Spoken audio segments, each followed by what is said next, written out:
आणि कीर्तने भगवत प्राप्ती. आपण सगळेजण माझं कीर्तन ऐकायला आहात आलेले. मी मनापासून तुम्हाला सगळ्यांना नमस्कार करते. काकांच्या, नानांच्या आणि थोरल्या महाराजांच्या स्मृतींना नमस्कार करून मी माझं कीर्तन सुरू करते.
स्वरूपी मन लागिता सौख्य आम्हा, स्वरूपी मन लागिता सौख्य आम्हा, काम क्रोधादि जाती निघामा, काम क्रोधादि जाती निघामा,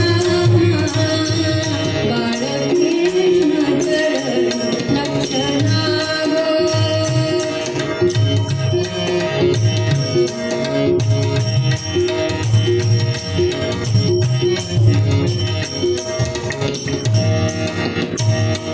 सारा सार विचार मुरुराव, सारा सार विचार मुरुराव, मंगलधाम जीवन नरहरिकाय, मंगलधाम जीवन नरहरिकाय, बाळकृष्ण चरण लक्ष लागो, बाळकृष्ण चरण लक्ष लागो.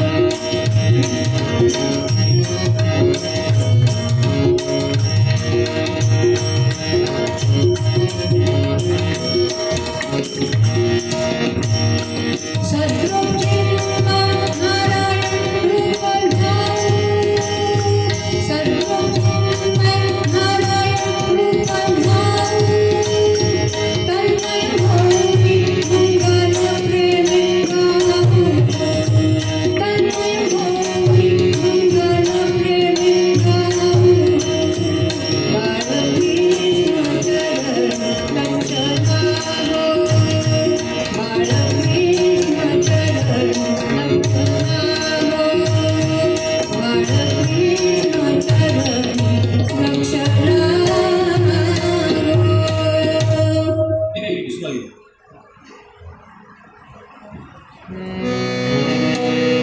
माझ्याबरोबर सगळ्यांनी म्हणायचं आहे बरं का. रघुपती राघव राजा राम, पतित पावन सीताराम, रघुपती राघव राजा राम, पतित पावन सीताराम, रघुपती राघव राजा राम, पतित पावन सीताराम, रघुपती राघव राजा राम, पतित पावन सीताराम, रघुपती राघव राजा राम, पतित पावन सीताराम, रघुपती राघव राजा राम, पतित पावन सीताराम, पतित पावन सीताराम, पतित पावन सीताराम.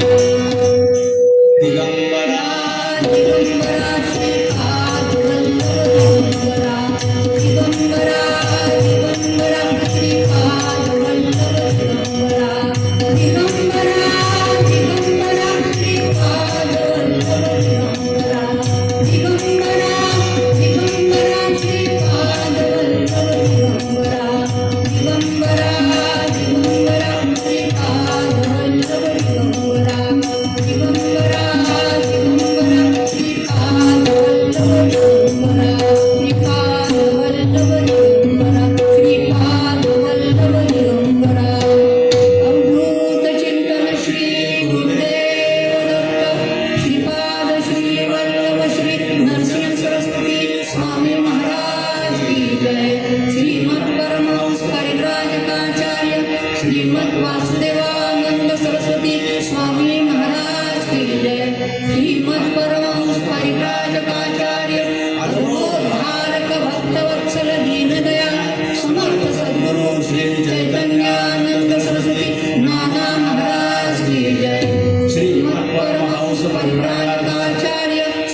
नारदीय कीर्तन आहे. याच्यामध्ये एक संतांचा अभंग घेऊन त्याचं निरूपण करायचं असतं आणि आख्यानामध्ये एखाद्या संताचं गोष्ट सांगायची असते. कानोपात्रेचं मी चरित्र सांगते बरं का.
पूर्वरंगाच्या अभंगाचं मी आता निरूपण करते बरं का. तुकाराम महाराजांचं हे अभंग घेतलेलं आहे आपण, नाम संकीर्तन साधन पेश निरूपणासाठी घेतलेलं आहे. तुकाराम महाराजांचा अधिकार अनेक संतांनी, अनेक शास्त्रज्ञांनी, अनेक थोर मोठ्या विद्वानांनी सांगितलेला आहे. कवी मोरोपंत काय म्हणतात बाबा तुकाराम महाराजांच्या, मुकुटमणी संतांचा, मुकुटमणी संतांचा, शिव शिव कृपया मनोनये वाणी, मुकुटमणी संतांचा, शिव शिव कृपया मनोनये वाणी, जड वैकुंठी गेले, जड वैकुंठी गेले, विठ्ठल विठ्ठल म्हणोनिया वाणी. सद्गुरूंनी स्वप्नामध्ये सांगितलेला रामकृष्ण हरी हा नाममंत्र आयुष्यभर जतन करून त्याचा अलौकिक आनंद अनुभवणाऱ्या संत श्रेष्ठ तुकाराम महाराजांचा हा अभंग आहे. संतांना फार मोठं कार्य केलेलं आहे संतांनी. समाधानासाठी सगळ्या ह्या अभंगाचं काय आहे, हा अभंग निरूपणासाठी घेतलेला आहे. फक्त नामसाधनेचं महात्म्य ह्याच्यात सांगितलेलं आहे. तुकाराम महाराजांचे पुष्कळच अभंग आहेत, सगळेच अभंग छान आहेत, पण हा अभंग नामसाधनेचं महात्म्य सांगणार आहे. समाधानासाठी प्रत्येक माणसाची ससे होलपट होत असते असं संत म्हणतात. आणि म्हणून समाधानासाठी धडपड करणाऱ्या माणसांसाठी जसं आईला आपल्या लेकराचं दुःख सहन होत नाही, तसं संतांना समाजाचं दुःख सहन होत नाही. म्हणून संत काय म्हणतात, लेकराचे गीत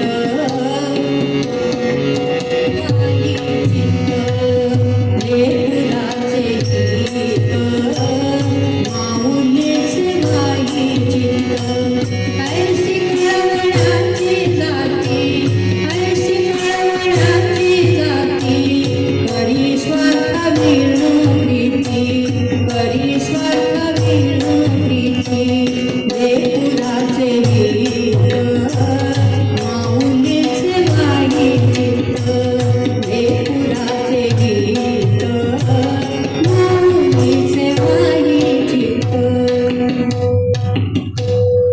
वाह, सुंदर. समाधानाची अतीव तळमळ असलेला परंतु समाधानाचा योग्य मार्ग माहीत नसलेला सामान्य माणसं काय करतात, संतांनी, शास्त्रांनी, वेदांनी ज्या मार्गाने जाऊ नका असं म्हणतात, त्याच मार्गाने नेमकं सुख मिळवण्याचा, समाधान मिळवण्याचा प्रयत्न करतात.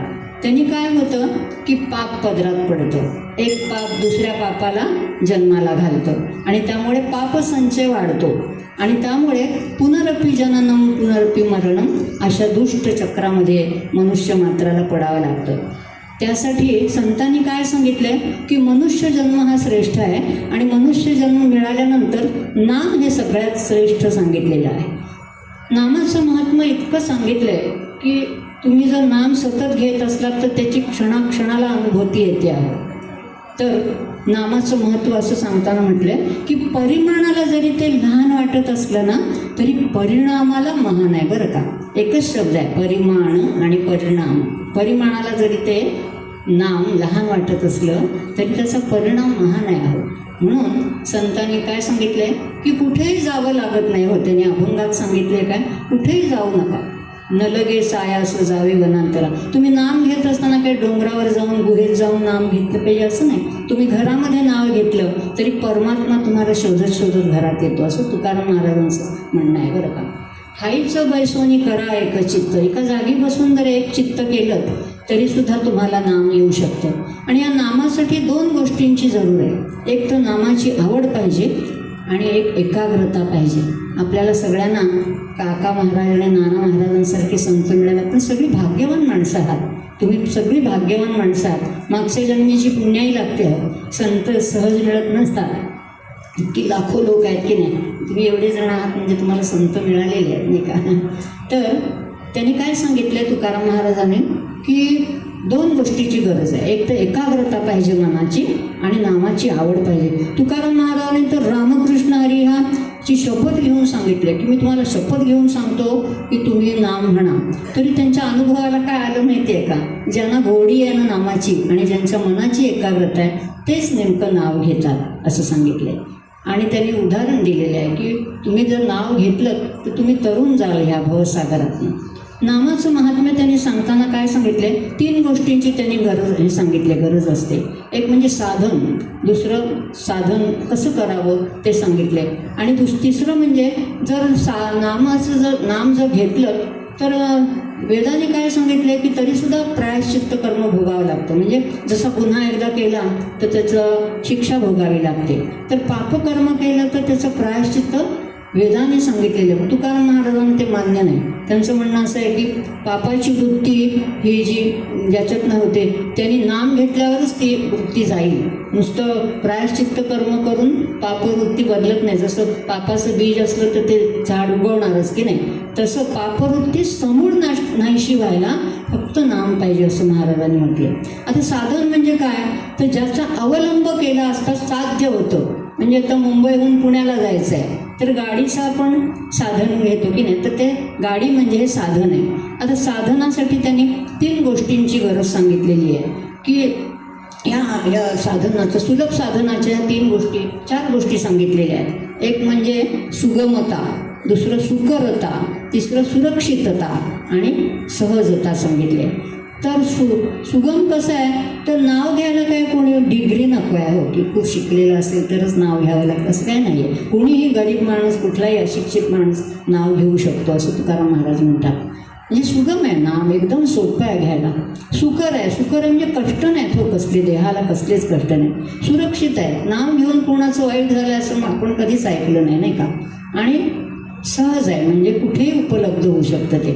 आता त्यांनी सुगमताचं काय सांगितलंय उदाहरण तुकाराम महाराजांनी की परमेश्वर समजायला सोपा नाही आहे, भगवंत कळायला अत्यंत कठीण आहे, पण तो नामाने साध्य होतो म्हणा, बरं का. तर हरिपाठामध्ये ज्ञानेश्वर माऊलीने काय सांगितलंय, तो मी वैकुंठी नसे रविबिंबी न गवसे योगियांची मानसे उमरडो मी जाय तया पाशी पांडवा हरपला दिवसा जेथ नाम घोष बरवा करीती मी माझा. म्हणजे जिथे नामाचा घोष चाललाय तिथे भगवंत जरूर आहे, कुठेही तो सापडणार नाही असं हरिपाठात ज्ञानेश्वर माऊलीने सांगितलं. इथे नक्की आहे, इथे त्या नामघोष चालू आहे भगवंताचा. इथे अदृश्य रूपामध्ये भगवंत आहेच आणि आपले नाना आणि काका आहेतच ना. तर हे सुगम असल्याचं त्यांनी उदाहरण दिलं, बरं का. दुसरं त्यांनी सुकर म्हटलंय, कष्ट नाहीत कसले अजिबात. कुठल्याही क्षणी कुठल्याही ठिकाणी तुम्ही फक्त मनाची तुमच्या इच्छा पाहिजे, बरं का, नाम घ्यायला. तर त्यांनी काय सांगितले, सुकर असल्याचं कारण काय दिले, अहो येता जाता काय करिता सदा देता घेता वदन वदता ग्रास गिळिता घरीदारी शय्येवरी अतिसुखाचे अवसरी समस्तांची लज्जा त्यजुनी भगवत चिंतन करी.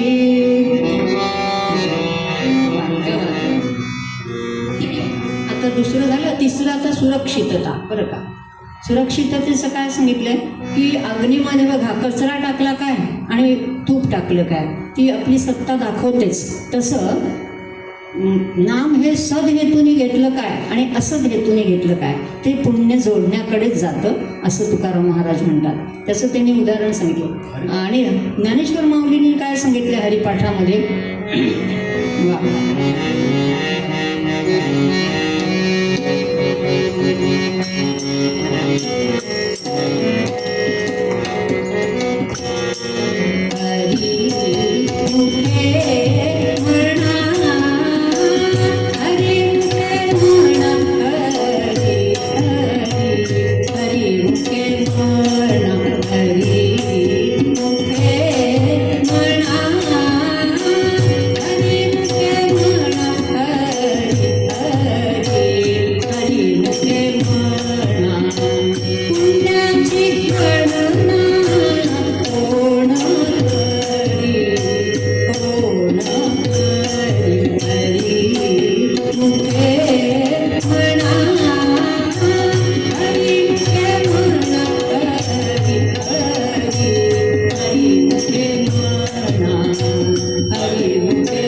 आपल्याला भाजल्याशिवाय राहत नाही, तसं त्यांनी वामन पंडितांनी सांगितले. आता समर्थाने काय सांगितलंय बरं? समर्थ असं म्हणतात की तुम्हाला नाव घ्यायचं आहे तर यज्ञ करावा लागत नाही, पैसे खर्च करावे लागत नाहीत, देहाचा काही आपल्याला कष्ट करावे लागत नाहीत, असं समर्थांचं म्हणणं आहे. कसलाही त्रास नाही नाम घ्यायला. कुठेही म्हणा, कुठेही बसा, कसंही तुमच्या फक्त मनाची एकाग्रता आणि आपली आवड पाहिजे नामाची. 2 गोष्टी सांगितल्या. समर्थ काय म्हणतात बरं?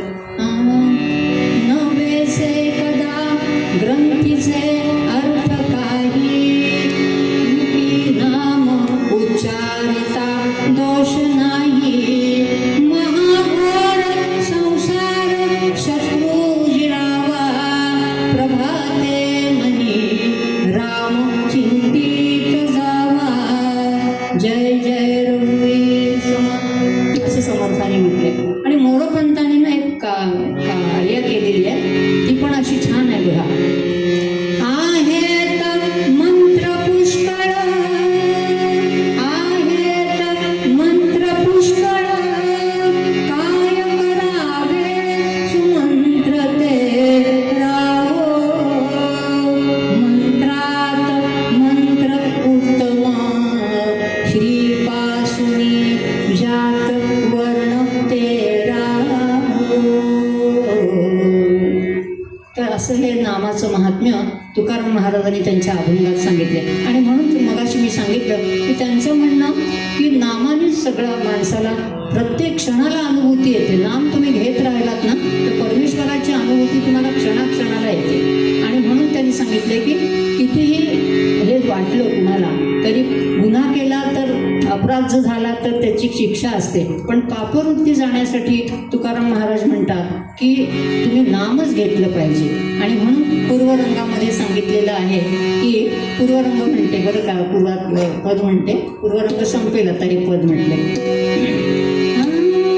नाम संकीर्तन साधन पैसोपे, नाम संकीर्तन साधन पैसोपे, जडतील पापे जन्मांतरीची, जडतील पापे जन्मांतरीची, नाम संकीर्तन साधन पैसोपे.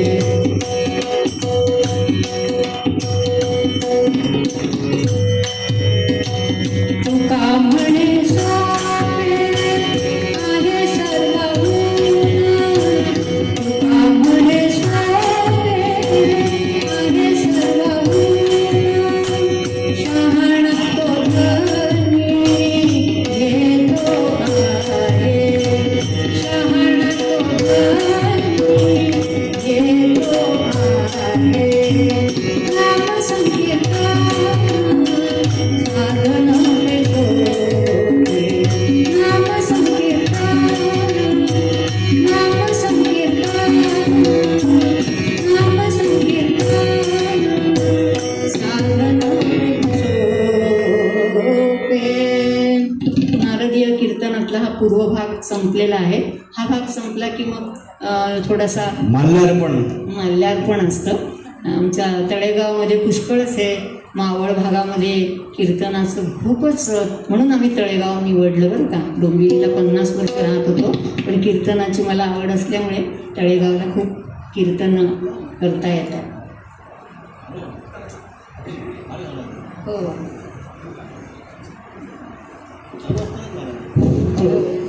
आम्ही भडंग मामींना विनंती करतो आधी ना हा ना, त्यांना हार घालायला सांग. भडंग मामी या स्टेजवर, त्यांना काकूंना हार घाला आणि बुक्का लावा, या स्टेजवर या. श्रीराम. तोपर्यंत ते वाडणगडचा हार घालून स्वागत करतील भडंग मामी. सो भडंग मामी या. श्रीराम.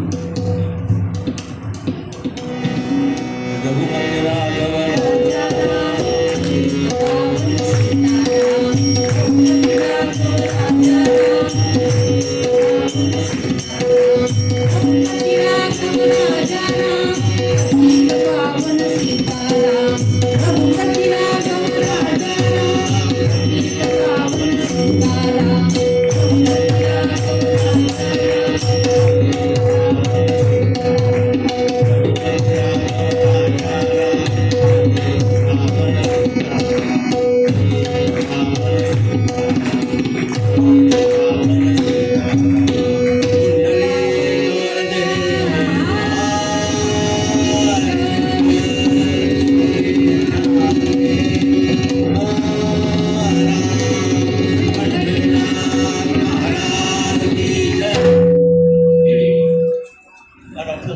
डॉक्टर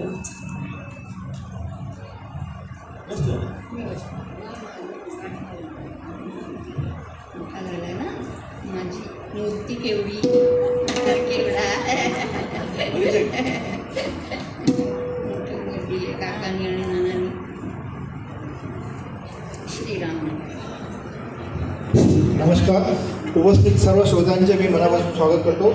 आपण आपला अमूल्य वेळेतला थोडासा वेळ सौ रजनीताई पाटणकरांच्या कीर्तनाला दिलात त्याबद्दल आम्हाला खूप आनंद वाटतो. आज मी इथे आपल्या कीर्तनकाराचा आणि त्याच्या साथीदारांचा परिचय करण्यासाठी उभा आहे. रजनीताईंनी ही कीर्तनाची कला अवगत करण्यासाठी खूप मेहनत घेतली आहे.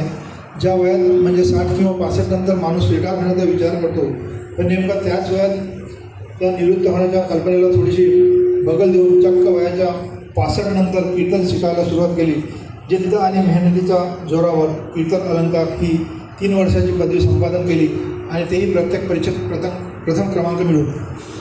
त्यांनी 6व्या दिवशी मुंबई येथील महाविद्यालयात लायब्ररी क्लार्कची 35 वर्षे नोकरी केली.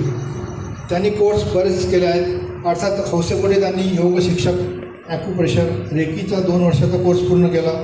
त्याचबरोबर आहारानं आरोग्य कसे सांभाळावे याचे पण त्यांना उत्तम ज्ञान आहे. धर्मावर त्यांची अगाध श्रद्धा आहे. भारतीय संस्कृतीचे तंतोतंत पालन करणे त्यांना आवडते. त्या खामगावचे सद्गुरूशी आकाशे काकांच्या शिष्य आहेत. त्यांना लिखाणाची सुद्धा खूप आवड आहे. कविता व लेख त्या लिहितात. मराठी भावगीतांचा कार्यक्रम पण त्यांना करायला आवडतो. त्या गजानन महाराज आणि तुकारामांच्या भक्त आहेत. आता पेटीवर आहेत स्वतः मिस्टर विश्वास दत्तात्रय पाटणकर, रजनीताईचे यजमान. गायन आणि वादन क्षेत्रातील अव्वल दर्जाचा कलाकार.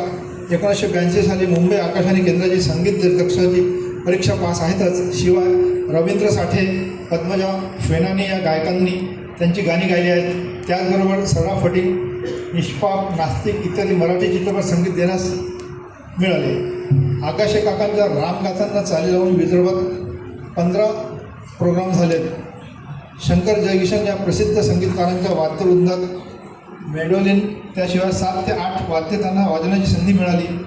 गाण्यात त्यांनी गोल्ड मेडल मिळवले आहेत. थोडक्यात म्हणजे ते गायक, वादक व संगीतकार आहेत. पण हे सर्व करत असताना त्यांनी नोकरी पण केली आहे. आता तबलाची साथ संगत खामगावचे श्री मंगेश जोशी हे देत आहेत. ते बँक ऑफ इंडियामध्ये जॉब करतात.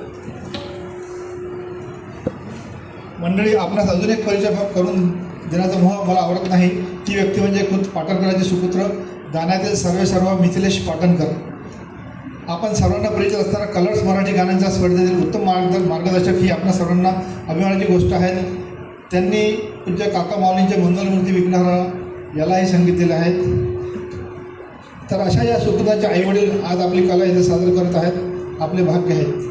आणि सौ रजनीताई आणि त्यांची पूर्ण फॅमिली काकांचे अनुभवत आहेत आणि 35-36 वर्षापासून त्यांची सेवा करत आलेले आहेत.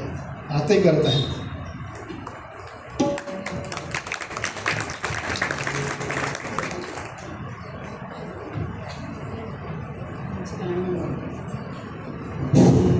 श्री पांडे काकांना विनंती करतो की ते श्री पाटणकरांचा हार घालून स्वागत करतील.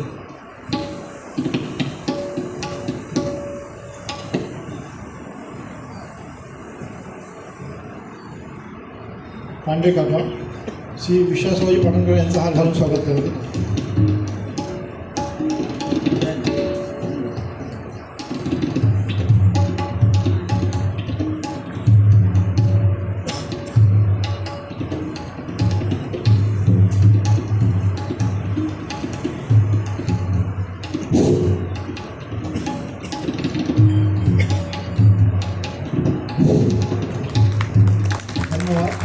गणेश कुरेला विनंती करतो त्यांनी पुष्पगुच्छ देऊन मंगेश जोशींचं स्वागत करतील.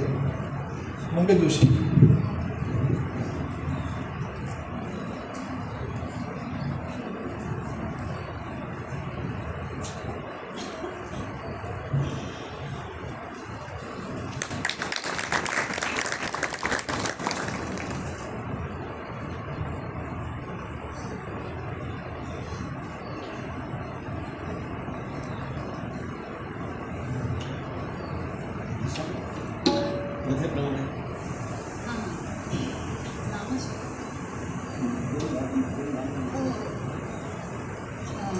अशी प्रथा असते की पूर्वरंग संपला की दुसऱ्या एखाद्या गायकाने गाणे म्हणायचं असतं.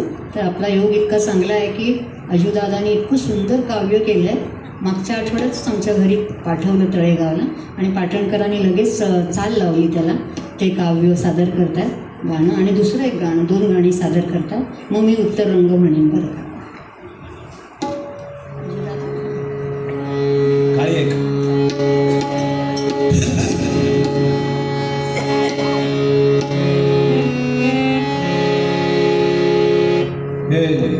हे पद प्रासंगिक आहे संपूर्णपणे. ज्या कारणासाठी मी सर्वजण इथे जमलेला आहात आणि उत्सव करतो आहे आपण, त्या कारणाचंच हे गाणं आहे. फार सुंदर शब्द लिहिले आहेत की नवल वर्तले अवनी वरती ऐका हो ऐका, नागपंचमी दिनी प्रगटले नाना आणि काका. आता प्रगटले असा शब्द वापरला आहे कारण आपण सगळे नुसते जन्मतो, पण संत हे आधीपासूनच असतात. ते फक्त एखाद्या रूपात प्रगट होतात म्हणून प्रगटले.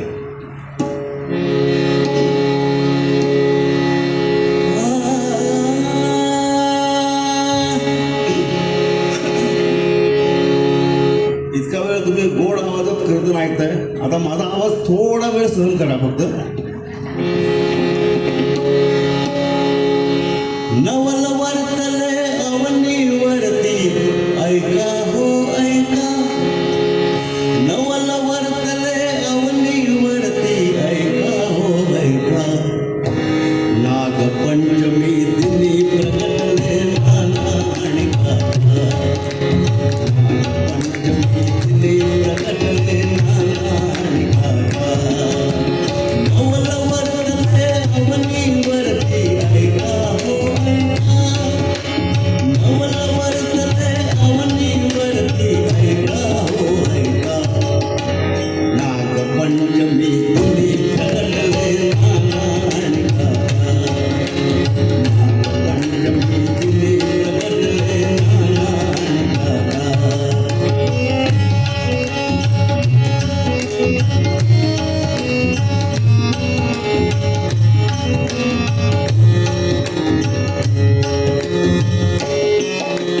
नाना रूप हे दिगंबराचे, एकनाथ हे बिंब शांतीचे. नाना रूप हे दिगंबराचे, एकनाथ हे बिंब शांतीचे. दत्त दत्त हा मंत्र गाऊनी, दत्त दत्त हा मंत्र गाऊनी, उदळे कसे टिवा, हा मंत्र गाऊनी उदळे कसे टिवा, नागपंचमी दिनी प्रगटले नाना आणि काका, नागपंचमी दिनी प्रगटले नाना आणि काका.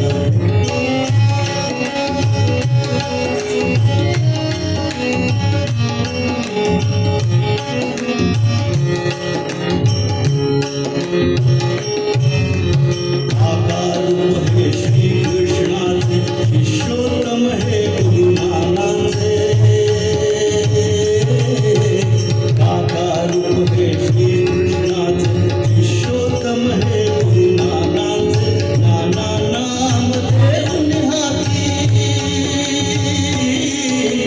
नाना नाम देऊन हाती, भक्तांची नौका, नाना नाम देऊन हाती, भक्तांची नौका.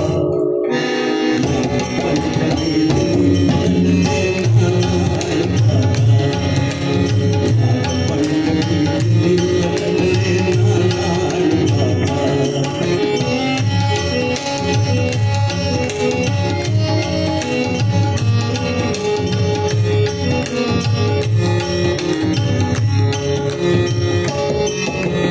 नाना लाथा हिंद जाणा, प्रेम भक्तीचा हा नजराणा.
आपण काकांचं जीवन ऐकलेलं आहे पोथीमधनं. आपल्याला त्यांनी उलगडून दाखवलं आपल्या पोथीने की काकांचं काय काय झालं त्यांच्या आयुष्यात.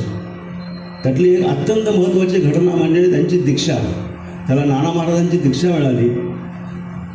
या गाण्यामध्ये फार सुंदर वर्णन केलं आहे की काकांनी कशी तयारी केली होती, त्यांना कशी तळमळ लागली होती गुरुदर्शनाची आणि गुरुमंत्राची, आणि नंतर त्यांना तो कसा मिळाला आणि त्याच्यानंतर त्यांनी काय केलं हे सगळं या गाण्यामध्ये सांगितलं आहे.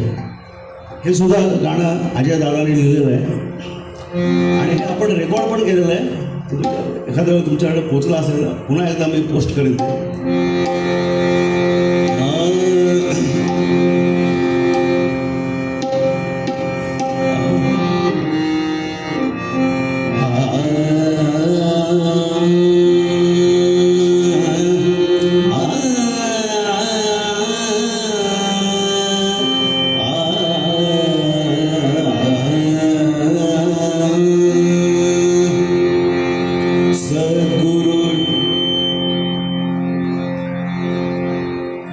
सद्गुरु जीवनी सुवर्ण घटिका आली हो आली, नाकाती गुरुनानाने सौदामिनी ओतली ओतली, सौदामिनी ओतली.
फार सुंदर. धन्यवाद तुम्हाला अजितदादा. इतकं सुंदर काव्य लिहिता आणि ते चाल लावतात आणि ते सगळ्यांना ऐकायला मिळतात. फार छान. ही सेवा आहे मोठी. चुकी असेल म्हणजे माफ करा. जरा सगळ्याच गोष्टी बऱ्याच गोष्टी असतात. यावेळेला पेटी जरा चढी लागले. आमच्या सवर्ण सुद्धा जरा चढी पडत असेल. ठीक आहे. मी सांगितलं ना तुम्ही तुमची सहनशक्ती चांगली आहे मला माहिती आहे. नाही चांगलं होतंय. प्रश्न नाही अजिबात. उत्तरंगाला आख्यानाला सुरुवात करते. भूवैकुंठ पंढरपूर जवळच्या एका गावामध्ये विठ्ठलाच्या मंदिरात, विठ्ठल आणि रुक्मिणीच्या मंदिरात भागवत सप्ताह चाललेला आहे बरं का. आणि यदू अवधूतांचं संवाद चाललेले आहे. गुरुतत्वाचं निरूपण चाललेलं आहे. आणि सगळे रसिक श्रोते इतकं तन्मयतेने ऐकतात आणि शास्त्री बुवा तर फार रसाळपणे वर्णन करतात सगळ्या या कथेचं. लोक अगदी तल्लीन होऊन ऐकतात. त्याच्यामध्ये एक 20-21 वर्षाची एक तरुण मुलगी देवळाच्या बाहेर डोक्यावर पदर घेतलेली आणि खाली मान घालून फार लांब उभी आहे ती. आणि ती सुद्धा हे शास्त्री बुवांचं सगळं श्रवण करते आहे रसाळपणे अगदी. ती पण तल्लीन होऊन ऐकते आणि लोक पण अगदी अत्यंत तल्लीनपणे ऐकत आहेत. यदुराजा विचारतो अवधूतांना की तुम्ही 24 गुरु जर केलेत त्यातली पिंगला नावाची एक गणिका तुम्ही तिला गुरु केलं. का बरं तिला तुम्ही गुरु केलं त्याचं कारण सांगाल का. तर अवधूत म्हणतात राजन तुला मी एक गोष्ट सांगतो पिंगलेची. उज्जैन नगरामध्ये अत्यंत मनुष्यदेह तिला मिळाला होता. अप्रतिम सौंदर्य तिला परमेश्वराने बहाल केलेलं होतं बरं का. आणि त्या सौंदर्याच्या जोरावरती तिने अनेक धनिक लोकांना भुलवून आपल्या नादी लावलेलं होतं. देहविक्रयाचा तिचा व्यवसाय होता. अशी ती पिंगला नावाची गणिका होती. तर असं आहे शेवटी माणसाचं जे देह आहे ना हा प्रत्येक क्षणाक्षणाला दिवसाला वर्षाला कमी होत असतं. त्याची सौंदर्य ही कमी होत असते. दर वर्षाला कमी होत असते. तसं त्या पिंगलेचं ना सौंदर्य हळूहळू कमी व्हायला लागलं. कवीने म्हटलं आहे जसं आटलेल्या समुद्रावरती आटलेल्या नदीवरती पाखरं जात नाही पाणी प्यायला. नंतर झाडावरती जर पानं नसतील फुलं नसतील तर पक्षी बसत नाहीत. तसं त्या पिंगलेच्याकडे ना आता कुणी येईन असं झालं होतं. तीच वृद्ध होत चालली होती. तिचं आता सौंदर्य नष्ट होत चाललं होतं. अशा वेळेला कोणी येत नव्हतं. तरीसुद्धा एका संध्याकाळी तिला काय वाटलं ती साज शृंगार करून बसलेली आहे पायरीमध्ये आणि तिला वाटलं आता कोणीतरी येईल. पण तिला नंतर लक्षात आलं की पैशाच्या मोबदल्यामध्ये आपल्या शरीराचा उपभोग घेतलेल्या लोकांनी आणि कोणीच आलं नाही हो. संध्याकाळपासून ती वाट बघत होती. रात्र झाली 8:30-9 वाजले 10-11 वाजले 12 वाजले मध्यरात्र उलटून गेली तरी कोणीही आलं नाही. तेव्हा मात्र तिला फार पश्चाताप झाला आणि मग तिचं तेव्हा लक्षात आलं आणि पुण्याईने तिच्या लक्षात काय आलं की हा आत्माराम आपल्या जवळ आहे. आपण एकटं नाही आहोत. हा आत्माराम आपल्याला बुद्धिदाता आहे, निष्काम करणारा आहे आणि आपण मात्र भय दुःख मोह याच्या फंदामध्ये पडलो. पण हा आत्माराम आपल्या जवळ आहे. त्यामुळे तिने काय म्हटलंय संतम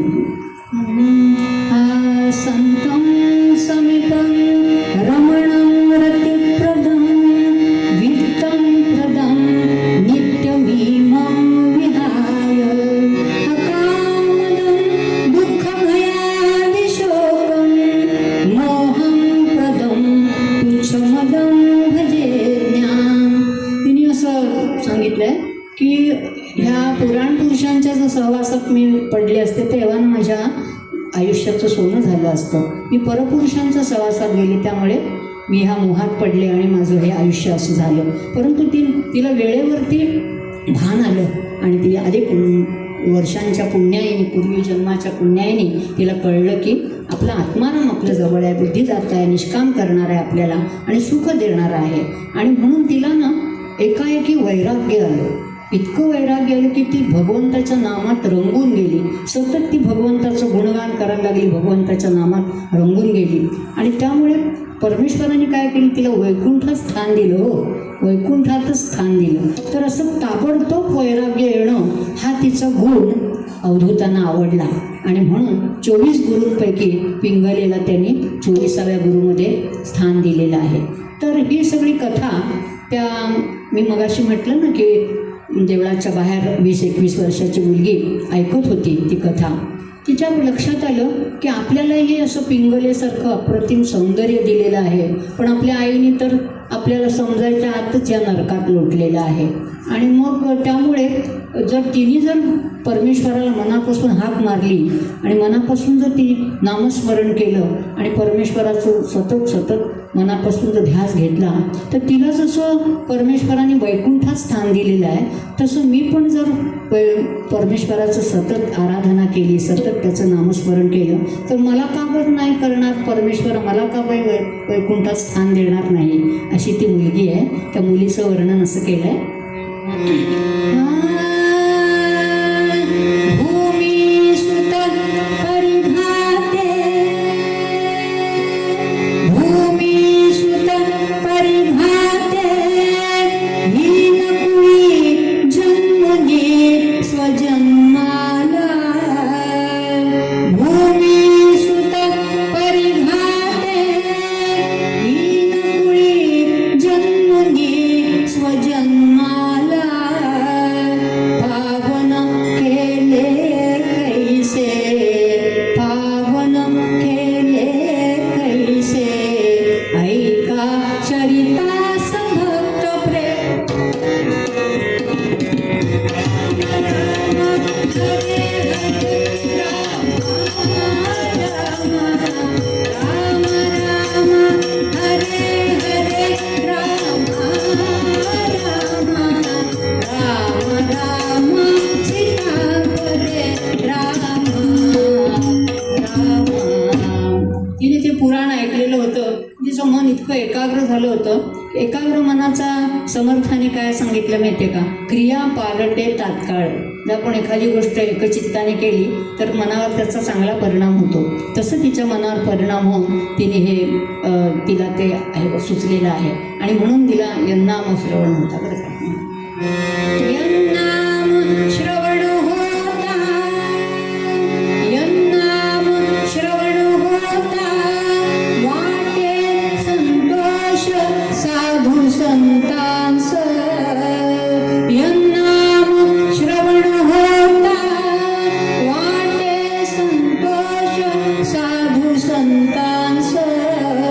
ऐका चरित्र तिचे, ऐका चरित्र तिचे, कान्होपात्रा प्रभूपदी वास. कान्होने तिला पात्र करून घेतली म्हणून तिचं नाव कान्होपात्रा. बरं का? आता सगळं तिला ते इतकं वेळ लागलेलं होतं देवाचं. ती सतत आपली सकाळी उठून त्या देवळामध्ये, ती जे शास्त्रीबुवांचं प्रवचन ऐकायला जात होती ना, त्या देवळात ती सतत सकाळी उठून त्या देवळात यायला लागायची आणि दिवसभर तिथले काय दैनंदिन व्यवहार असतील, प्रवचन, आरती, कीर्तन, ते सगळं ती ऐकायची. सकाळपासून रात्रीपर्यंत ती तिथेच थांबलेली असायची. आणि असं करता करता 1 दिवस गेले, 2 दिवस गेले, 15 दिवस झाले हो. ती मुलगी काय घरात येईना. तर तिच्या आईला काळजी काय वाटली की ही जर मुलगी आली नाही घरी तर तिचं व्यवहारावरती परिणाम झाला ना. तिच्या आईची आवक थांबली. घरी बरीच माणसं यायची तिच्यासाठी, कान्होपात्रीसाठी, पण ती नाही म्हणून निघून जायची. त्यामुळे तिच्या आईला, श्यामाबाईंना, फार श्यामा नावाच्या बाईचं ही मुलगी आहे बरं का, हीन कुळामध्ये जन्मलेली आहे ती श्यामाबाई सुद्धा. म्हणजे कुठलं आहे बरे, मंगळवेढ्यातलं हे गाव आहे बरं का. मंगळ म्हणजे परीघ म्हणजे मंगळ आणि वेढा म्हणजे बाजू. मंगळवेढ्यातलं हे गाव आहे जिथे आपले कोण बरं, महाराज दादोजी आणखी हां, त्या दोघांचा जन्म झालेला आहे. पुण्यवान माणसं आहेत, ती संत होऊन गेलेले आहेत. त्या मंगळवेढ्यामध्ये हिचं कान्होपात्राचा जन्म झालेला आहे. श्यामाबाईंच्या पोटी झालेला आहे हिचा जन्म बरं का. तर ही अशी मुलगी आहे. तर तिला वेळ लागलं गाण्याचं, ह्याचं परमेश्वराच्या भजनाचं वेळ लागलं, गोडी लागली तिला नामाची. आणि म्हणून ती 15 दिवस होत आले तरीसुद्धा ती तिथेच आपली देवळामध्येच थांबायची. तिच्या आईला काळजी वाटू लागली म्हणून तिची आई काय म्हणते समजावणीमध्ये, सांगा ना कुठला तो.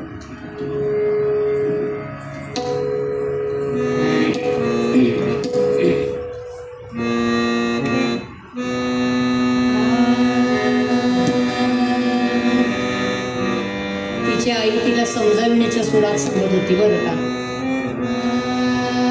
वरची पट्टी आहे ना.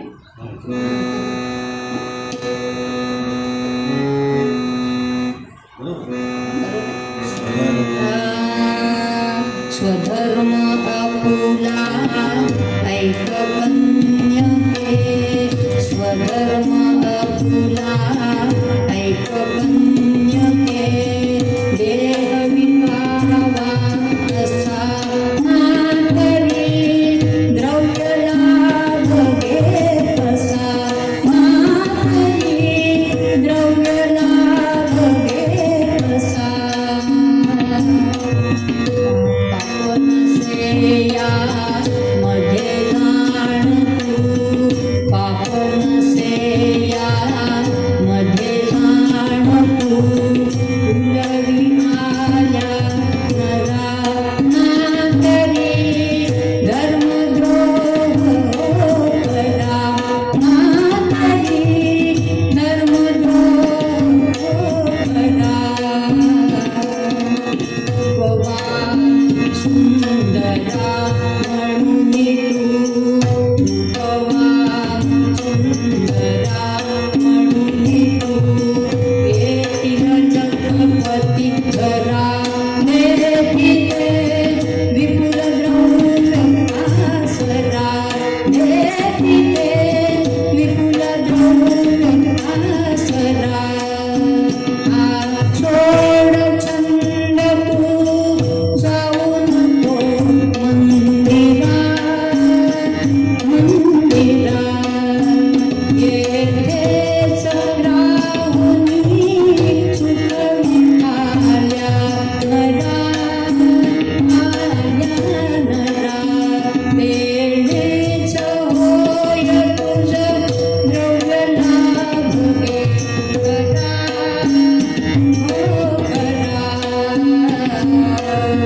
कृपाळ येतील धनिक येतील, कृपाळ येतील धनिक येतील, येतील लखपती घरा नेतिते, विपुल द्रव्य आसरा नेतिते, विपुल द्रव्य आसरा. तिची आई तिला सांगते की हा छंद सोड, देवाला जाऊन पूजा करून फुलं वाहून बुक्का वाहून आपलं भलं होणार नाही, आपल्यासारख्यांचा तो धर्म नाही आहे.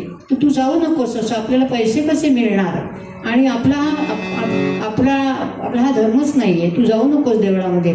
तिने सगळं ऐकून घेतलं आईचं, आणि ती निर्वाणीचं म्हणते आईला बरं का. ऐक माते मज नको द्रव्य लोभ, ऐक माते मज नको द्रव्य लोभ, धनी देहाचा होय पद्मनाभ,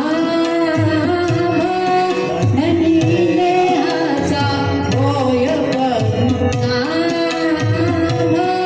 क्षणिक संख्याते मरुनी अमृता.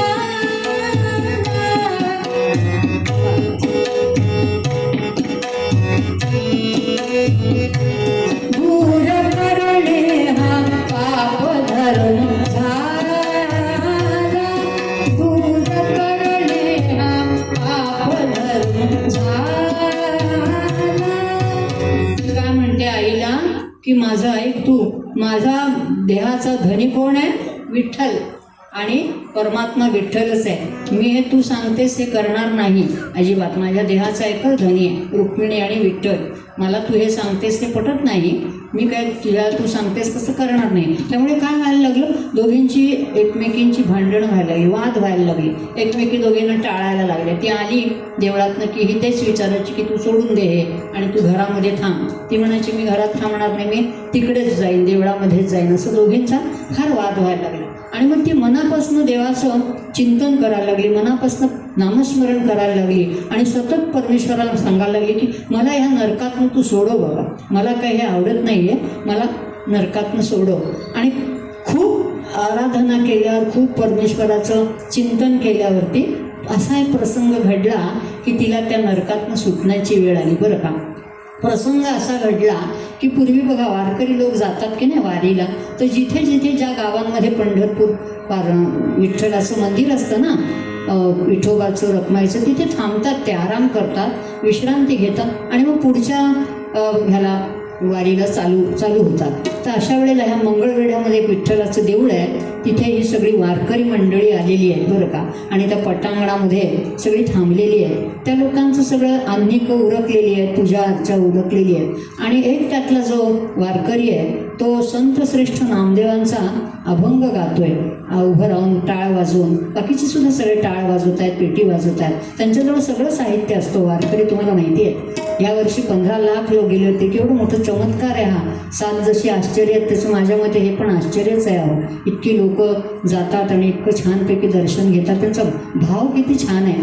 तशी ही सगळी वारकरी मंडळी तिथे थांबलेली आहे आणि त्या ह्याच्यामध्ये कानोपात्रासुद्धा तिथे उभी राहिली, टाळ घेऊन उभी राहिली. आणि त्या संत श्रेष्ठ नामदेवांचा जो अभंग गायला आहे ना, त्याचं वर्णन इतकं सुंदर आहे की तिला ते वर्णन ऐकल्यावर जावंसं वाटलं. तर ते वर्णन मी तुम्हाला ऐकवते बरं का.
विठ्ठलाचं तिने ते ऐकलं ना कामपात्रीने, आणि तिला असं वाटलं की इतकं सुंदर वर्णन विठ्ठलाचं पांडुरंगाचं त्या पंढरपूरला, आणि आपल्याला कसं जायला मिळेल. तिने पण ती स्वतः पण ना टाळ घेऊन त्यांच्याबरोबर नाचत राहिली. ते सगळे नाचत पण होते बरं का, नुसतंच अभंग एक जण म्हणत होता आणि बाकी सगळ्यांनी फेर धरला होता. त्याच्यात कानोपात्रीने सुद्धा टाळ धरून फेर धरला होता.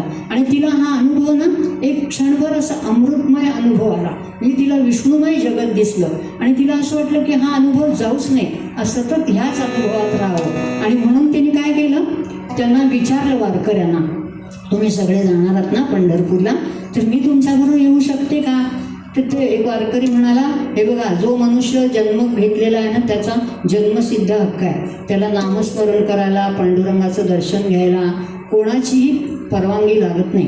जो मनुष्य जन्म घेतलेला आहे त्याची हा हक्कच आहे, तर तो पंढरपूरचं दर्शन घेऊ शकतो. तुम्हाला काय आमची परवानगी घ्यायची गरज नाही, तुमची इच्छा असली तर तुम्ही आमच्यावर येऊ शकता.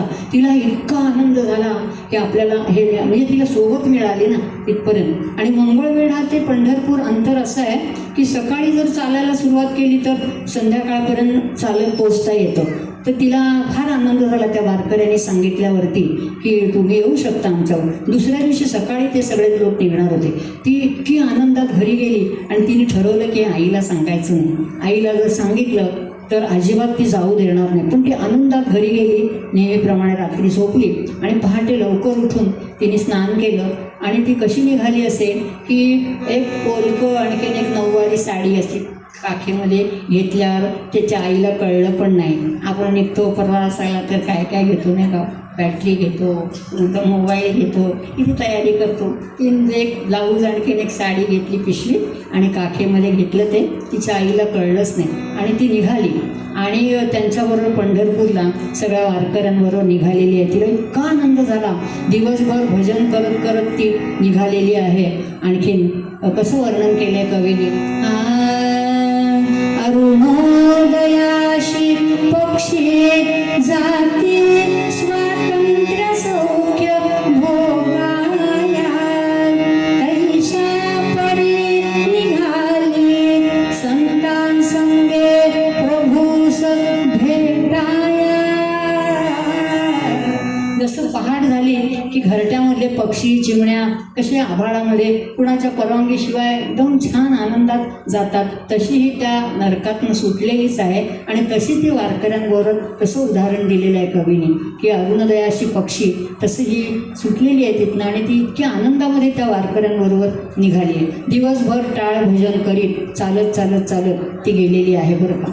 आणि मग तिथे गेल्यानंतर ना तिथे तिने एका वारकऱ्याला, तिला काय वाटलं तर रात्री पोहोचलं की लगेच दर्शन घेता येईल. आणि 1600 काळातली आहे बरं का गोष्टी, सत्य घटना आहे. तेव्हा छत्रपती शिवाजी महाराज पण होते, समर्थ रामदास स्वामी होते आणि ही कानोपात्रा होती. इतक्या त्या वेळेशी तेव्हा आत्ताचं जसं देऊळ आहे तसं नव्हतं, असं साधं दार होतं कडी लावलेलं, ते रात्रीचं बंद व्हायचं. तिला वाटलं की आपल्याला आत्ता गेल्या गेल्या, तिला फार उतावीळ झाली होती विठ्ठलाचा. इतकं मनात आल्याशिवाय पांडुरंग भेटत नाही हो, इतकं तुम्हाला ध्यास लागला पाहिजे परमेश्वराचा, संतांचा, सद्गुरूंचा, तर तुम्हाला हव्या त्या गोष्टी मिळू शकतात. तर तसं तिला वाटलं. तिने विचारलं की मी आता, तर म्हणे असं नाही, उद्या सकाळी स्नान केलं पाहिजे गंगेचं, आणि स्नान करून मग पुंडलिकाचं दर्शन घ्यायचा रिवाज आहे. ज्या भक्तासाठी पांडुरंग इथे आलेला आहे, 28 युगविटेवरती उभा आहे, तर पुंडलिकाचं दर्शन घेण्याचा पहिला मान आहे आणि नंतर पांडुरंगाचं. तर तिने मग ती रात्रभर इतकी तिला म्हणजे खरी दमली होती इतकी चालून दिवसभर, तरी पण ती अख्खी रात्र त्या दाराशी नामस्मरण, अख्खी रात्र उभी राहिली. त्या बंद दाराशी विठ्ठलाचं नामस्मरण करून ती उभी राहिली. म्हणजे किती मनाला किती ध्यास असेल बघा नामाचा. आणि सकाळ झाल्यावरती तिने कुठे स्नान केलेलं, स्नान करुणी गंगेचे, स्नान करुणी गंगेचे, नाली झाली कृतार्थता, मानी अनरावळी हरीला, पाहे ती एक करुणी नयनाने. क्या बात. ती आणि हातामध्ये तुळशीचं पान, बुक्का आणि फुलं घेतलेत आणि पुंडलिकाचं दर्शन घेतले प्रथम, आणि मग नंतर तिकडनं ती गरुड खांबाजवळ निघालेली आहे बरं का. आणखीन रस्त्याने चालली आहे तर तिकडची लोक पाहत, इतकी सौंदर्यवती होती की लोक पाहत राहिली तिच्याकडे, कोण आहे ही आलेली इथे दर्शनाला, सगळे पाहत होते. आणि मग ती गेली आणि गरुड खांबाजवळ तिने काय केलं, तिला स्वतःला पण माहिती होतं की आपण खूप स्वरूपवान आहोत, रूपवान. तिने नृत्य केलं, अभिमान गळून पडावा ना आपला, म्हणून नृत्य केलं गरुड खांबाजवळ. आणि नंतर मग पांडुरंगाजवळ गेली आणि त्याला अपाद मस्तक निहाळलेला आहे वरून खाली सारखा. आणि तिने काय म्हणते की ऐहिक सुखाचं सगळे मोह सोडून परमेश्वराचं गुण संकीर्तन, लीला संकीर्तन आणि नामसंकीर्तन हाच पतितांचा म्हणजे परमेश्वर मिळवण्याचा उपाय आहे हे तिच्या लक्षात आलं. आणि ती पांडुरंगाला म्हणते की पांडुरंगा, मी तुझ्याजवळ आलेली आहे, मी तुझ्याजवळ थांबणार आहे, मला इथून तुझ्यापासून लांब करू नकोस, मी तुझ्या पायाशीच येणार आहे. आणि तिने ते जे पान वाहिलं आहे ना ह्याचं तुळशीचं पान त्याच्या पांडुरंगाच्या पायावर, ती म्हणाली, हे जसं पान धन्यतेचा अनुभव घेत आहे ना, तसं माझं हे जीवनरूपी पान आहे ना, ते एक दिवस मी तुझ्या चरणावर अर्पण करणार आहे. आणि मग पुन्हा पुन्हा ती निहाळते, पुन्हा पुन्हा पाहते, डोळे भरून पाहते. आणि पुढच्या आयुष्यात हा कसा पांडुरंग आपला वठेल आणि आपलं कसं आयुष्य जाईल असं सतत विचार करत ती सतत त्याचा नामस्मरण करत तिथून ती निघाली. आणि परमेश्वराने तिला सुंदर कंठ दिलेला आहे हो. आणि मग ती वाळवंटात जाऊन ती परमेश्वराचं एक रूप वर्णन करते, ते आपण गाणं ऐकूया बरं का.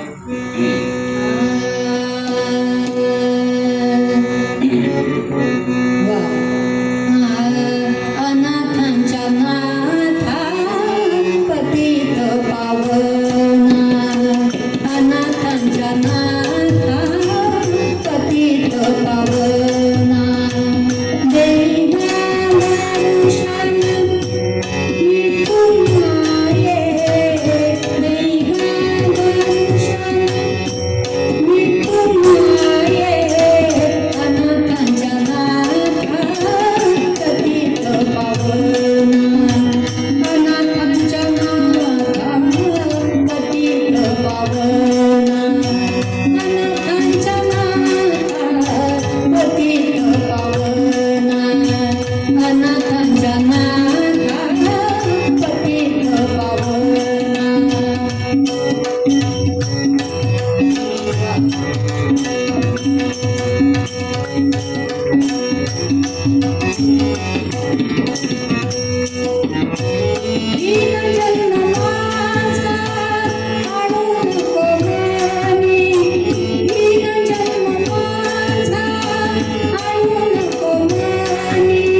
गाणं म्हणून ती त्या वाळवंटामध्ये ती गाणं गाते आणि तिला सगळं भान तिचं अगदी हरपलेलं आहे. लोकांना तिच्या सौंदर्याचा मोह झाला, काहींना तिच्या भजनाची स्तुती पडली, काहींना तिची कीव यायला लागली की कसं होणार हिचं. सगळं लोक तिच्या आवाजासाठी तिच्या गाण्यासाठी वाळवंटामध्ये गर्दी करू लागली. तिला त्याचं काही बाह्य जगताचं भानच नव्हतं. तिला फक्त एक पांडुरंग विठ्ठल एवढंच तिचा ध्यास होता. आणि म्हणून इकडे काय झालं, या मंगळवेढ्यामध्ये काय झालं, शोध घ्यायला लागली. तिच्या आईला कळलं की कानोपात्र नाही आहे. आणि तो ह्या जो ठाणेदार होता मंगळवेढ्याचा, त्याच्या मनात काय होतं की बेदरच्या बादशाला तिला सादर करायची आणि आपला उत्कर्ष साधायचा, असा त्याचा कुटील हेतू होता बरं का त्या ठाणेदाराचा.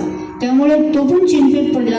श्यामाबाईंनी त्याची मदत घेतली ठाणेदाराची आणि त्याला सांगितलं की शोधूया आपण मंगळवेढ्यात. सगळीकडे शोधलं मंगळवेढ्यामध्ये, ती कुठेच दिसली नाही. मग त्यांच्या लक्षात आलं की तिला पांडुरंगाचं वेड लागलेलं होतं. ती सतत जात होती देवळात, तर त्या बहुतेक वारकऱ्यांबरोबर ही पंढरपूरला तर गेली नसेल अशी शंका आल्याबरोबर श्यामाबाई आणि तो ठाणेदार हे दोघं जण पंढरपूरला निघाले. तिकडे निघाल्यावरती सगळी देवळं, रावळं, मठ, धर्मशाळा, राहुट्या सगळं शोधलं, तिथे पण ती मिळाली नाही. मग त्या दोघांनी सगळ्या पंढरपूरमध्ये शोधल्या. वाळवंटामध्ये गर्दी दिसली त्यांना. त्या आईने बरोबर ओळखलं, गात होती ती, आईला लगेच आवाज कळतो आपल्या लेकराचा. तशी ती धावत धावत गेली, अशी गर्दी बाजूला केली त्या कानोपात्रेच्या आईने आणि तिच्या दंडाला ती सावध करू लागली. तर असंगाची संग झाल्यावर सत्संगाचा भंग होतो की नाही. तिने रागाने झिडकारला आईचा हात आणि आईला म्हणाली, अगं इतक्या जन्माच्या पुण्याईने, मागच्या जन्माच्या पुण्याईने तू पंढरपूरला आलेली आहेस, तर तू पांडुरंगाचं दर्शन घे, ह्या वैष्णवांचं दर्शन घे, नदीमध्ये चंद्रभागेत स्नान कर आणि आपल्या झालेल्या पापाची कबुली दे विठ्ठलाच्या पायाशी, तुला खूप चांगला अनुभव येईल. हे ना मी तुला अनुभवाने सांगते. तर हे सांगितल्यावर कानोपात्रेने सांगितलं, आईला राग आला हो, आपल्या पोटी जन्मलेली मुलगी आपल्यालाच सांगतेय. त्यामुळे तिच्या आईने काय केलं, ती काय म्हणते, बांधा मुसक्या, बांधा मुसक्या या सटवीच्या, बांधा मुसक्या या सटवीच्या, अक्कल शिकवी मज लागली, मला कारटी ज्ञान सांगते, मला कारटी ज्ञान सांगते, जन्मुनी माझ्या पोटाही रामा.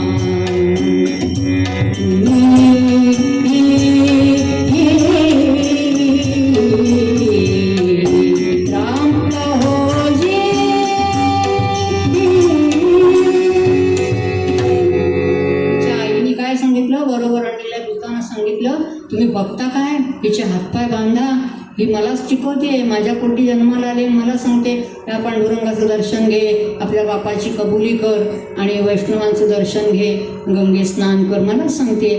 मला काय बरोबर वाटलं, तुम्ही म्हणे हिला बांधा, आपण हिच्या मुसक्या बांधूया. तर तो हा काय म्हणाला, ठाणेदार, आईसाहेब असं करू नका, अशी मारझोड तुम्ही केलीत ना तर तिचा जीव जाईल आणि मग आपला हेतू पूर्ण होणार नाही हो, असं करू नका. त्यापेक्षा मी काय करतो की बेदरच्या बादशाला पत्र लिहून कळवतो की तुम्ही इकडे या आणि तिला घेऊन जा म्हणून. तर ही सगळं संभाषण ती ऐकते बरं का कानोपात्रा. तिला हे संभाषण आवडलेलं नसतं तर ती नेऊ नकोस ना, नेऊ नकोस जननी मज वेद झाला, मी अर्पिला मदीय देहची विठ्ठलाला, सत्तात यावरी असे अवघी हरीची, आता तुझी नवरले अथवा कुणाची. माझ्या शरीराचं सत्ता मालक फक्त पांडुरंग आहे, बाकी मी कोणाचीच नाही. आणि तरी इतकंही करून जर तुम्हाला बळजबरीने नेलंस तर ती काय म्हणते, नेशील मला बळे तू तरी मी तुला त्यजीन की प्राण, यातन पडेल कर श्रीहरीची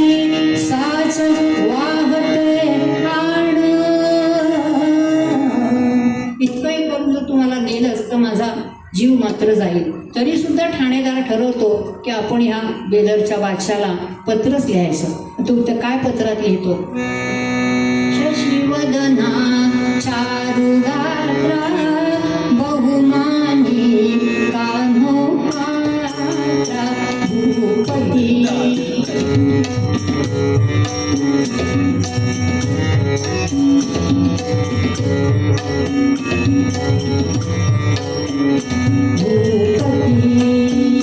जरी बळेच धरुनी तिजला धाडुनी देव तिगराला भूपती. ती म्हणे मनाया परी रूपाची जरी असेल मजवरी खरोखरी प्रीत तरी येईल धावत एक भूपती. ती काय म्हणते? त्याची जर प्रीत असली तर तो येईल घरी. आणि असं ठाणेदार पत्र लिहितो बरं का. ते पत्र पोहोचतं बादशहाला. बादशहाला आपल्या वयाचा, आपल्या प्रतिष्ठेचा वाकलेला इतका तो म्हातारा असतो बेदरचा बादशाह. त्यांनी ते पत्र वाचल्यावर त्याला वाटतं कान्होपात्रेला पंढरपूरलाच काय, पाताळात जरी जायला सांगितलं तरी मी जाईल. आणि सैन्य घेऊन तो बेदरचा बादशाह येतो बरं का पंढरपुरामध्ये. आणि तो आल्यानंतर आपला हा श्यामाबाई आणि ठाणेदार त्याचं लांबून चालनयुक्त त्याचं हे आवणी करतात, सत्कार करतात, सादर करतात.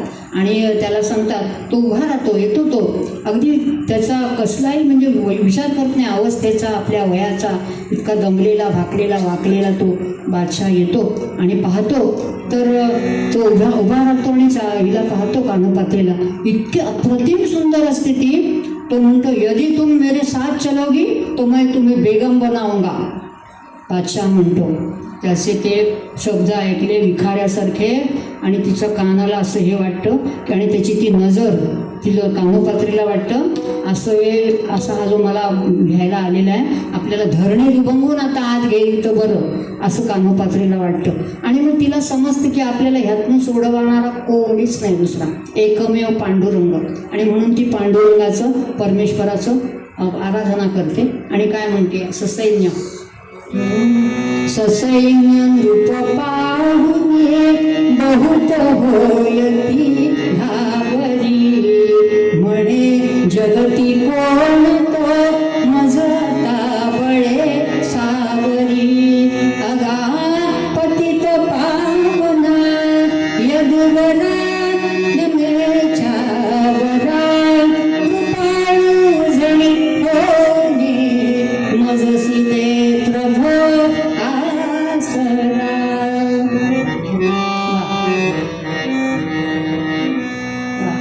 ती असं म्हणते. आणि तरी तो बादशाह काय म्हणतो, सतत तिला आग्रह करतो माझ्याबरोबर चल, तू चल माझ्याबरोबर, मी तुला राणी बेगम बनवीन. आणि तिला आता समजतं आता काय करायचं. ती काय करते, त्याला एकच अट घालते शहाला की मला फक्त एकदा विठ्ठलाच्या दर्शनाला पाठव आतमध्ये आणि मग मी तुमच्याबरोबर यायला तयार आहे, फक्त एकदाच माझी शेवटची इच्छा पूर्ण करा. आणि तू मान्य करतो तो. मात्र तो काय करतो, तिच्या पायामध्ये हातामध्ये सगळ्या साखळ्या घालतो, दंड घालतो आणि मग तिला त्या याच्याबरोबर आत पाठवतो. आधी ते कान्हो कान्हो म्हणे शहाला, कान्हो म्हणे शहाला, बोलावी दर्शना विठुराया, पुरवा इच्छा माझी कामातूर, तो म्हणे त्वरे ये जा. ती म्हणते शहाला की मला फक्त एकदा दर्शनाला दे. आणि मग तो साखळदंड घालतो आणि ते यवन त्याच्याबरोबर पहारेकरी असतात त्यांना सांगतो हिच्याबरोबर आतमध्ये जा. आणि ती आतमध्ये सोडतात तिला मंदिरामध्ये. आणि ती आतमध्ये जाते पांडुरंगासमोर. पांडुरंगाला म्हणते एरवी मी तुळशीचं पान घेऊन यायची, बुक्का घेऊन यायची, फुलं घेऊन यायची तुझ्या दर्शनाला. आज माझा देह हे तुळशी पान, माझं अंतःकरण हे बुक्का आणि माझं मन, माझा जो भाव आहे ते फुल समज आणि मी तुझ्याकडे आलेली आहे. आणि मग ती काय म्हणते, मग देहाचे केले निरांजन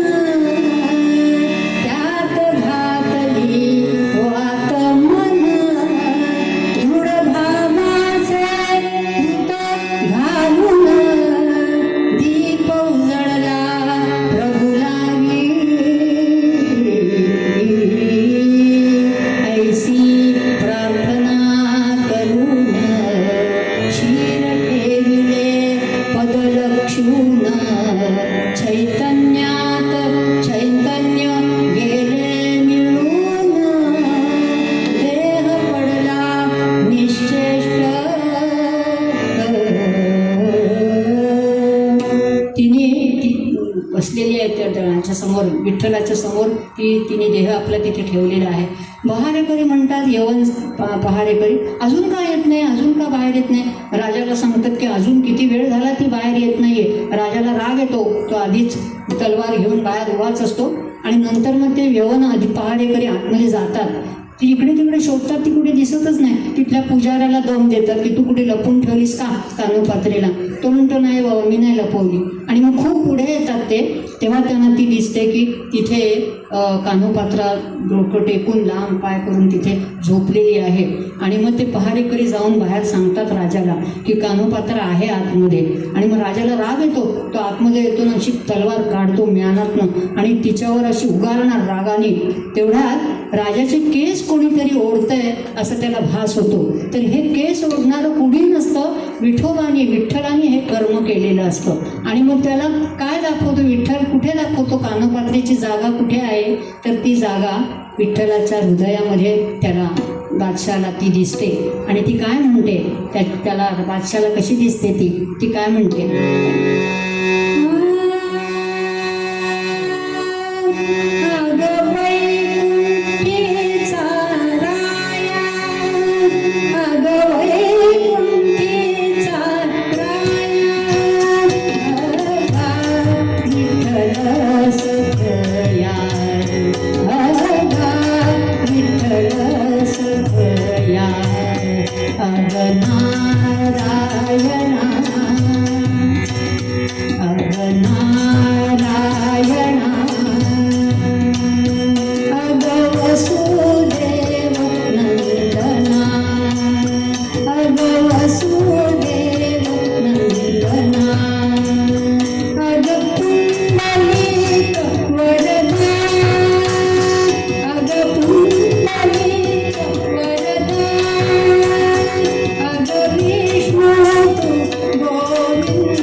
सगळा विकार गेलेला असतो आणि त्याला आपली चूक कळते आणि कान्होपात्रेची जागा कुठे आहे ते त्याला कळतं. तिच्या आईलाही तिचं महत्त्व कळतं आणि तिची आईसुद्धा त्या पांडुरंगाच्या भजनामध्ये एकरूप होते.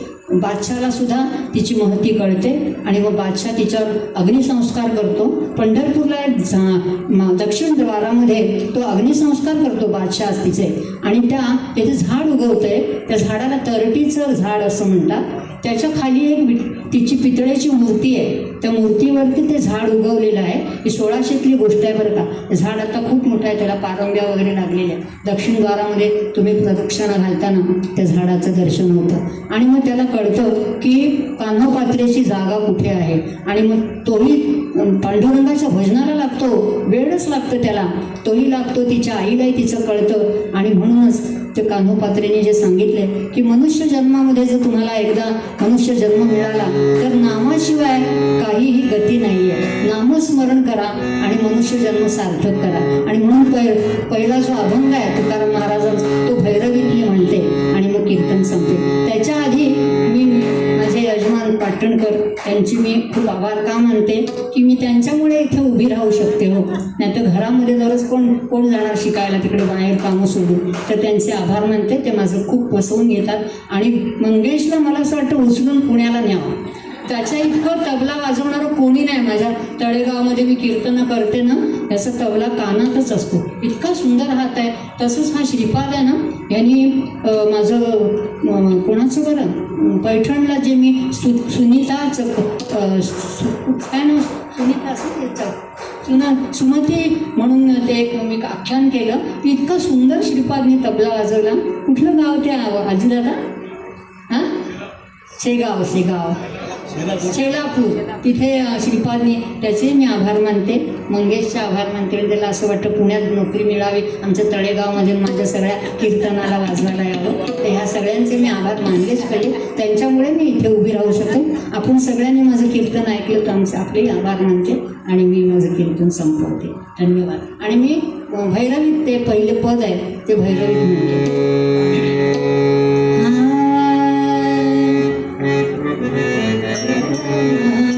साधन पैसोपे नाम संगीत, साधन पैसोपे जडतील पापे जन्मांतरीची, जडतील पापे जन्मांतरीची नाम संकीर्तन साधन पैसोपे.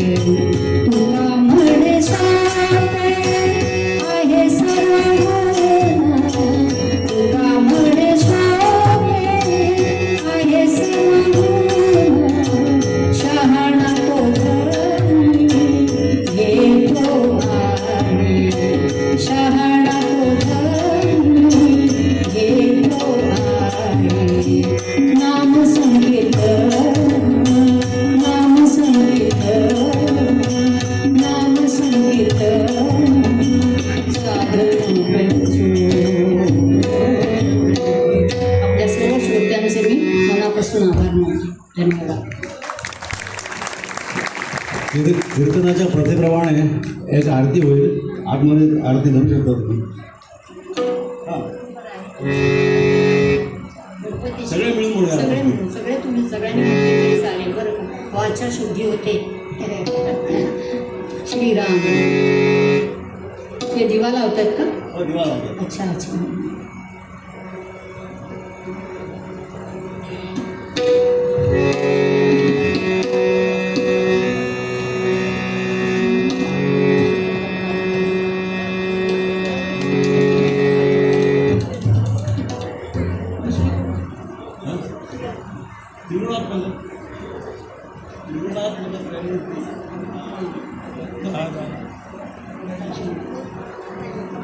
दोनच आरत्या म्हणतोय. करू का सुरू? सुखकर्ता दुःखहर्ता वार्ता विघ्नाची, दुर्वी दुर्वी प्रेम कृपाजयाची, सर्वांगी सुंदर विषय तुझ्याची, कंठी जळते माळ मुक्ताभरणाची. जय देव जय देव जय मंगलमूर्ती, दर्शन मात्रे मंगल कामना पूर्ती. जय देव जय देव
नारायणाय समर्पयामि अच्युतं केशवं रामनारायणं कृष्णनामोऽहं वासुदेवं श्रीधरं नाथं गोपनारायणं रामचन्द्रं हरे राम राम राम हरे हरे कृष्ण कृष्ण हरे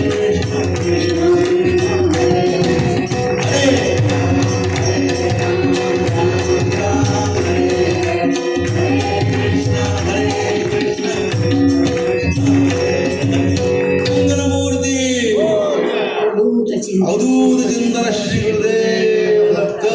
मला डॉक्टर आपले अग्रवाल आणि त्यांची कमिटी कोण असते त्यांनी माझं नाव सुचवलं. काकांच्या ह्या पवित्र वास्तूमध्ये मला करायला मिळालं. मी त्या सगळ्यांचे आभार मानते. अजूदादाचे आभार मानते. अजूदादाला हे कीर्तन माझं फार आवडतं. मी वेगवेगळी कीर्तनं करते, पण अजूदादा म्हणाला की तुम्ही कीर्तन करा. अजूदादाचे आभार मानते आणि माझी कीर्तन सेवा सुरू. अवधूत चिंतन श्री गुरुदेव दत्त. फारच सुंदर शब्दात सरोजनीताईंनी आपल्याला कीर्तन ऐकवलं. 2 तास झाले. फार सुंदर याच्यात त्यांनी कीर्तन केलं. आता परमपूज्य काकांकडून छोटीशी भेट देऊन स्वागत करतील सौ रजनीताई पाटरकर यांचं सौ डॉक्टर शुभालीताई झालटे. डॉक्टर शुभालीताई झालटे हे स्टेजवर येतील. त्या रजनीताईचं भेट देऊन स्वागत करते. कुंकुला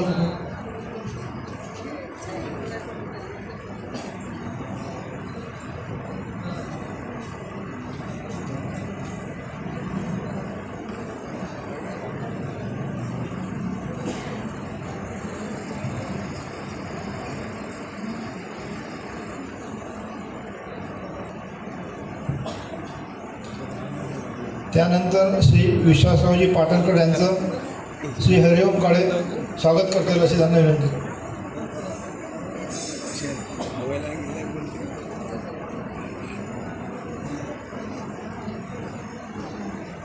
श्री विश्वासरावजी पाटणकर यांचं हरिओम काळे.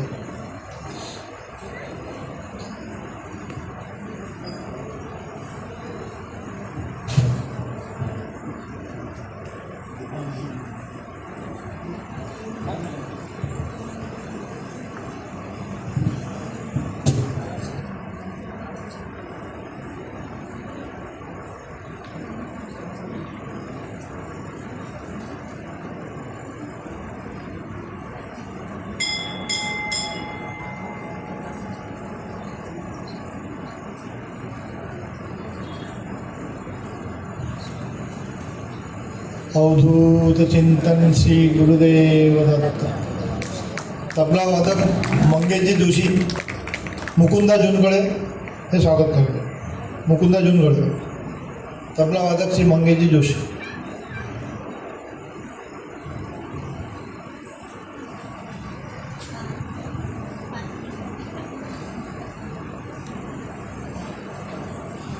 उद्याच्या कार्यक्रमाची रूपरेषा सांगतो. उद्या गुरुवार सकाळी 6 वाजता काकड आरती, सकाळी 7 वाजता पूज्य काकांचा समाधीवर अभिषेक, 7 ते 12पर्यंत नाना महाराज काका महाराज यांचं पोथीचं वाचन पारायण, दुपारी 12 वाजता नैवेद्य आरती, दुपारी 3:30ला सद्गुरू महिला भजनी मंडळ यांचं भजन आहे आणि सायंकाळी 5 वाजता करुणा त्रिपदी. सायंकाळी 6 वाजता परमपूज्य जितराज महाराज पीठाधीश्वरशी क्षेत्र अंजनगाव सुद्धी यांचे प्रवचन आहे. तरी सर्वांनी लाभ घ्यावा कार्यक्रमाचा. आता पहिले जेंट्स लोक जातील दर्शन करून, नंतर लेडीज उठतील.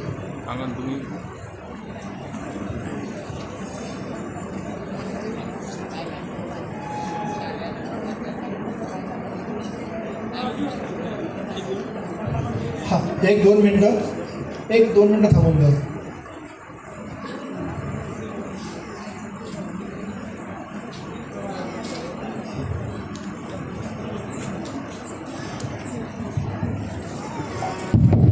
हा 1-2 मिनटं सगळ्यांनी बसून घ्यावं.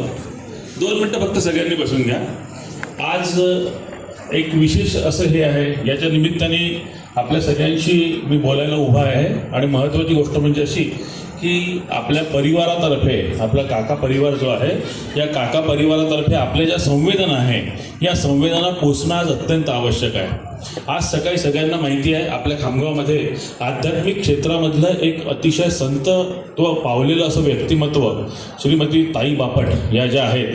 तर या ताई बापट या आज यांनी सकाळी देह ठेवलेला आहे आणि खरोखरच आज मोठी हानी झालेली आहे.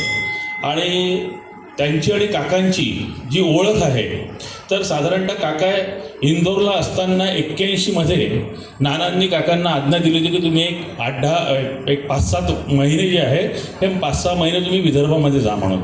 आणि काकांनी त्यावेळी बुलढाण्याला हे 5-6 महिने घालवलेले होते 1981 साली.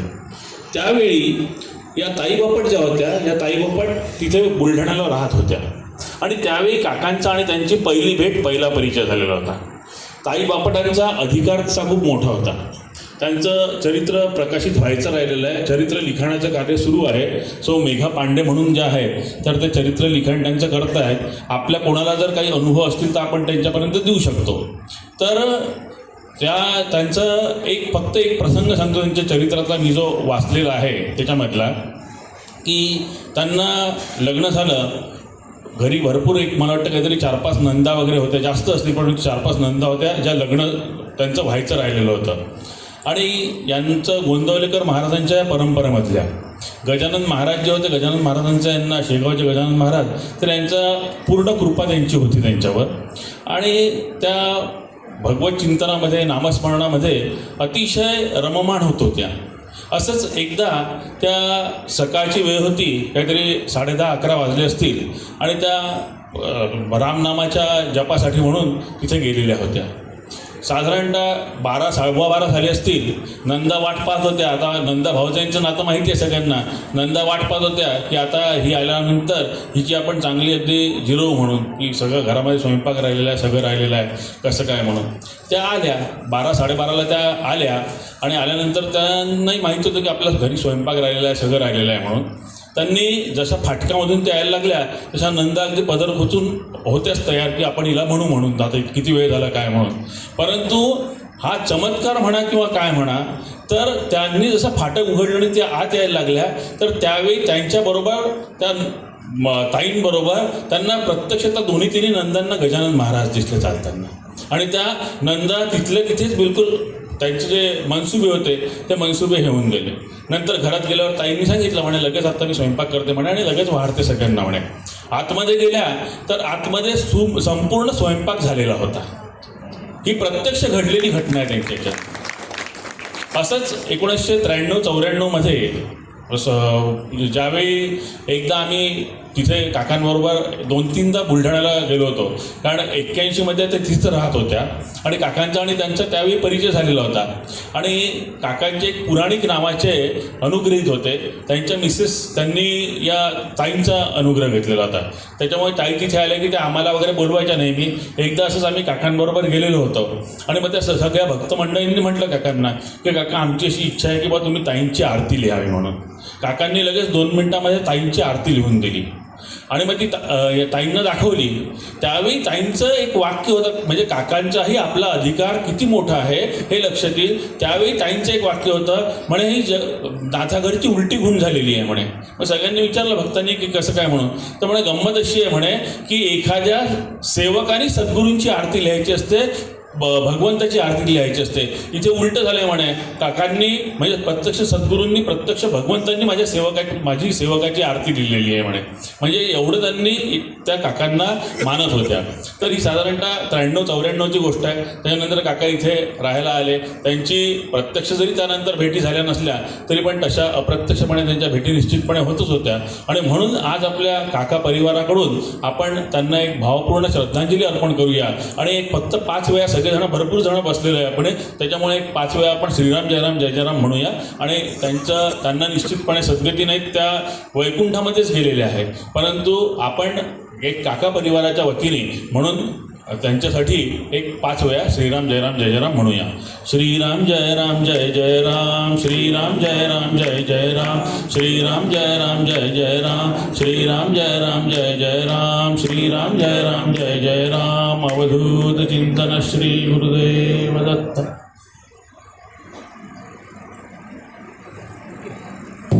गजाननाला पहिले जे